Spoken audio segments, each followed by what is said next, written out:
people that don't know Samuel Marsden, he was a clergyman that came out from England to preach hellfire and damnation to the convicts in the 1790s, and ended up, without going through the whole story, made himself quite wealthy, in that his descendants for some time were big sheep producers allied to the MacArthurs and everything. But he was known as the flogging parson.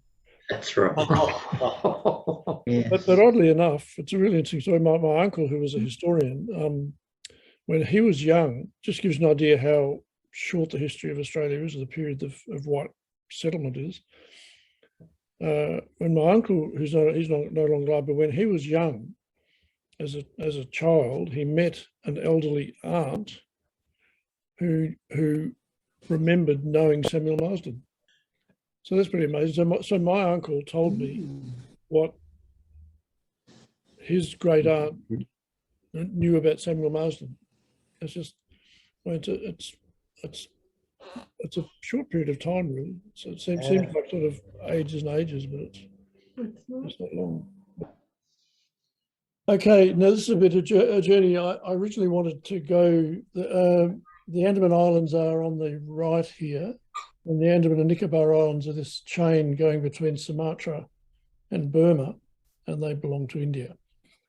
And I noticed them on a map in 1971 when I was travelling that way, but it just seemed an impossible, even though it was a thought, it was just like an impossible thing to imagine going there. But later on in 1995, it was still in the back of my mind that, there'd be something to explore there. About 1868, 69, they built this whole colony. This is on Ross Island, that small island I was going out to. It's not where the jails were. This is the British colony, the British administrative thing was set up on the island, possibly to keep as far away from the native islanders as they possibly could. I'm not quite sure, but that would seem to be possibly a reason for building it all on an island. In the meantime, nearly 300 prisoners did an escape attempt. They were captured, and a large number of them were executed, and the rest re-put in.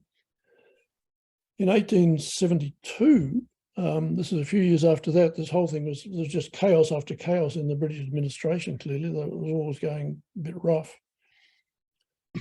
The Earl of Mayo, Lord Mayo, on the left there, the Viceroy of India, came out to see what was happening. And apparently, as well as going to the prisons, he must have gone to this area, which is I think it's an area where they do a lot of forestry now, so perhaps that's what he was checking out as well. While he was walking along this jetty, the guy on the right, which I hope you can see with where your things are, but an Indian guy, a prisoner who must have been one of the prisoners on a work party, leapt out and stabbed him. So the Viceroy of India was killed. So I also discovered, which is really embarrassing, I'd never actually added it up before, but in my very slightly extended family, not that far, there are 8 people who write books, which is pretty amazing.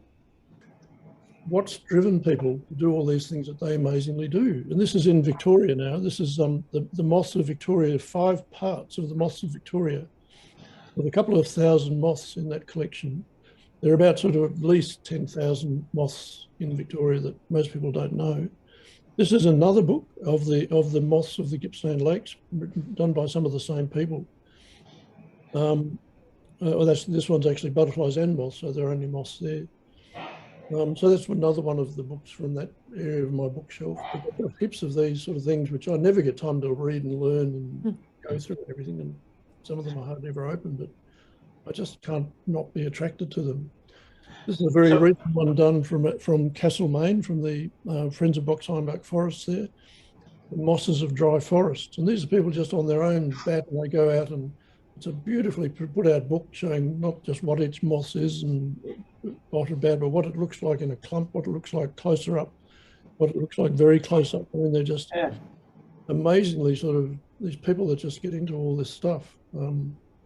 When Royal Park was first set up by Governor, I've just done a bit of, I got involved in Royal Park, even though I lived very close. I didn't know it very well, but during COVID, it was my sort of refuge. So I got a bit obsessed with it. And Anyway, it was set up, believe it or not, in the 1840s by Governor Latrobe, which is before the gold rush. That's a photo of it in about the 1950s, I think. And this is it today. The reason I wanted to show that one is because, not just because the trams have changed, and that's fun for me, but if you look at that, that's all very open land through there and through there on the left-hand side, on the left-hand photo. On the right-hand photo, you can see that now it's all been planted out.